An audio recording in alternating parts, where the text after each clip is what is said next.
The FDI limit for the insurance sector will be raised from 74 to 100%.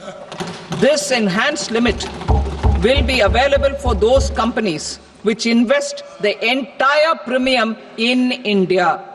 The current guardrails and conditionalities associated with foreign investment will be reviewed and simplified.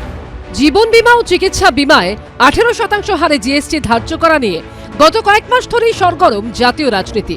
বীমায় এত বেশি হারে জিএসটির বিরোধিতায় শুধু বিরোধীরাই নয়, সরব হন খোদ মোদীর মন্ত্রিসভার সদস্য নীতিন গাডকারিও। তবে জিএসটি কমানো নিয়ে এখনো কোনো সিদ্ধান্ত না নেওয়া হলেও এবারের বাজেটে বীমায় প্রত্যক্ষ বিদেশি বিনিয়োগের দরজা পুরোপুরি খুলে দিল মোদী সরকার। কেন্দ্রীয় অর্থমন্ত্রী নির্মলা সীতারামন বীমা খাতে এফডিআই 74% থেকে বাড়িয়ে পুরোপুরি 100% করার প্রস্তাব রাখলেন।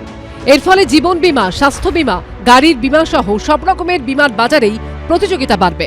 আর তাই সাধারণ মানুষের মূল প্রশ্ন হলো, এর ফলে বীমার প্রিমিয়াম কি কমবে? সাধারণ মানুষের বোঝা কি একটু লাঘব হবে? শান্তা মুখোপাধ্যায় বেসরকারি সংস্থার কর্মী, তার মতো অসংখ্য সাধারণ মানুষ চাইছেন গত কয়েক বছরে স্বাস্থ্য বীমা সহ বিভিন্ন বীমার প্রিমিয়াম যে হারে বেড়েছে তা কমুক। প্রিমিয়ামটা যদি কমে যায় সেক্ষেত্রে মানে দিতে অনেক সুবিধা হয়, প্রত্যেকটা মানুষেরই হয় আর কি। তো আমাদেরও দিলে অনেকটা সুবিধে হবে, আমরাও সেই দিক থেকে অনেকটা পিসফুলি আমরা দিতে পারবো, করতে পারবো। এই প্রতিযোগিতা বাড়লেই প্রিমিয়ামের কমার সম্ভাবনাটা থাকবে। দমদমের বাসিন্দা পূর্ণেন্দু রায় নিজেও একজন বীমা কর্মী। বীমায় বিদেশি বিনিয়োগ 100% করে দেওয়ার সিদ্ধান্তে তিনিও আশার আলো দেখছেন। আজকে যে এফডিআই গভর্নমেন্ট করলো, আস্তে আস্তে প্রথম 49 ছিল, সেটাকে 74 করলো, এখন 100% করলো। এতে ভালো হবে, গ্রাহকদের কোনো ক্ষতি হবে না আমার মনে হয়। আমি অ্যাজ এ এজেন্ট হিসাবে বলছি, গ্রাহকদের কোনো ক্ষতি হবে না, গ্রাহকরা লাভবানই হবে। গ্রাহকরা কি পাবে? বড় একটা ওপেন মার্কেট পাবে, যেখানে 30টা কোম্পানি পাবে, 40টা কোম্পানি পাবে। সে বুঝে জেনে নিয়ে পলিসিটা করতে পারবে।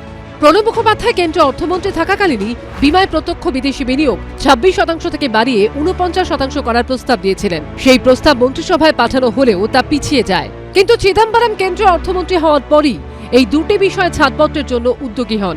আবার 2012 সালে মনমোহন সিং প্রধানমন্ত্রী থাকাকালীন বীমায় প্রত্যক্ষ বিদেশি বিনিয়োগ 26% থেকে 49% করার সিদ্ধান্ত নেওয়া হয়। আবার 2021 সালে মোদী জমানায় তা 49% থেকে বাড়িয়ে 74% করা হয়। এবার তা একেবারে 100% করে দেওয়া হলো। অরিত্রিক ভট্টাচার্য রিপোর্ট, এবিপি আনন্দ।